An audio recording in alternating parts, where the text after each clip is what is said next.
देश के इतिहास में पहली बार हुआ है जब सुप्रीम कोर्ट ने ईवीएम्स मंगवाकर दोबारा मतगणना करवाई और करीब 3 साल पुराने मामले को सुलझाया है।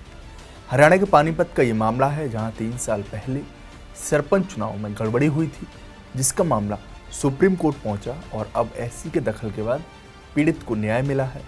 क्या है पूरी कहानी, आइए इस रिपोर्ट में बताएंगे। नमस्कार, मैं हूं देवेश यादव और आप देख रहे हैं टीवी 9। खबर पानीपत के बुआना लाखू गांव की है, जहां नवंबर 2022 में पंचायत चुनाव हुए थे, जिसमें सरपंच पद के लिए 7 प्रत्याशी चुनाव लड़े थे। इनमें से 2 प्रत्याशी कुलदीप सिंह और मोहित कुमार में कड़ा मुकाबला था।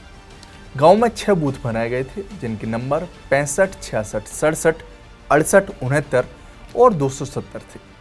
लेकिन बूथ नंबर 69 पर पीठासीन अधिकारी की गलती से रिजल्ट बदल गया। अधिकारी की मामूली चूक के चलते कुछ घंटों के लिए 2 सरपंच बन गए थे। प्रशासन ने दोनों को विजेता का प्रमाण पत्र दे दिया था, लेकिन कुछ ही देर में गलती पकड़ी गई और रिकाउंटिंग से जीता हुआ विजेता हार गया।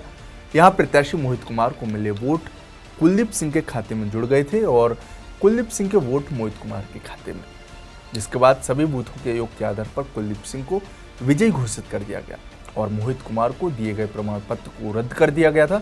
लेकिन मोहित कुमार का कहना था कि उनकी जीत हुई थी, लिहाजा मोहित कुमार ने नतीजों को चुनौती देते हुए अतिरिक्त सिविल जज सह इलेक्शन ट्रिब्यूनल पानीपत में याचिका दायर की थी। लेकिन लगभग 3 साल तक ये मामला ऐसे ही चलता रहा और लंबे समय बाद यानी 22 अप्रैल 2025 को ट्रिब्यूनल ने बूथ नंबर 69 के दोबारा जांच के आदेश दिए, जिसे 6 मई 2025 को डिप्टी कमिश्नर सह इलेक्शन ऑफिसर द्वारा कराना था। लेकिन 1 जुलाई 2025 को पंजाब और हरियाणा हाई कोर्ट ने ट्रिब्यूनल का आदेश रद्द कर दिया। इसके बाद मोहित कुमार सीधे सुप्रीम कोर्ट पहुंच गए। 31 जुलाई 2025 को जस्टिस सूर्यकांत, जस्टिस दीपांकर दत्ता और जस्टिस एन कोटेश्वर सिंह की पीठ ने सभी बूथों की मतगणना का आदेश दिया। आदेश में कहा गया कि डिप्टी कमिश्नर और पानीपत के जिला निर्वाचन अधिकारी सभी ईवीएम को 6 अगस्त को सुप्रीम कोर्ट में लाएं और अदालत के रजिस्ट्रार वोट की काउंटिंग करेंगे। वोट काउंटिंग के पूरे प्रोसेस की वीडियोग्राफी भी की जाए और इस दौरान दोनों ही पक्षों की मौजूदगी होनी चाहिए।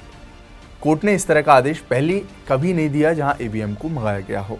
खैर, तारीख आई 6 अगस्त और वोट्स की काउंटिंग की गई, जिसमें कुल 3767 वोट गिने गए। इसमें मोहित कुमार को 1051 और कुलदीप सिंह को 1000 वोट मिले। बाकी वोट्स दूसरे उम्मीदवारों के खाते में चले गए। मामले की पूरी रिपोर्ट तैयार की गई और ये रिपोर्ट रजिस्ट्रार कावेरी ने तैयार की, जिस पर दोनों पक्षों के हस्ताक्षर करवाकर पीठ के सामने रखा गया। और 11 अगस्त 2025 को सुप्रीम कोर्ट ने इस रिपोर्ट को स्वीकार करते हुए कहा कि ओएसडी यानी रजिस्ट्रार की रिपोर्ट पर संदेह का कोई कारण नहीं है, क्योंकि पूरी प्रक्रिया की वीडियोग्राफी हुई है और प्रतिनिधियों के हस्ताक्षर से प्रमाणित भी है। इसके बाद सुप्रीम कोर्ट ने हाई कोर्ट का आदेश रद्द कर दिया और फैसला सुनाते हुए मोहित कुमार को 51 वोट से विजयी घोषित कर दिया और डिप्टी कमिश्नर को आदेश दिया कि 2 दिनों में मोहित कुमार को निर्वाचित घोषित करने की अधिसूचना जारी हो और मोहित कुमार को तुरंत पद ग्रहण करने और कार्यभार संभालने की अनुमति दी गई। कोर्ट ने स्पष्ट करते हुए कहा कि अगर कोई विवाद बचा हो तो उसे चुनाव ट्रिब्यूनल के सामने उठाया जा सकता है। बहरहाल सुप्रीम कोर्ट के आदेश के बाद मोहित कुमार खुश हैं। उनका कहना है कि उन्हें लंबे समय बाद न्याय मिला है। वहीं दूसरी ओर न्यायपालिका के रूप में सुप्रीम कोर्ट की भी तारीफ हो रही है।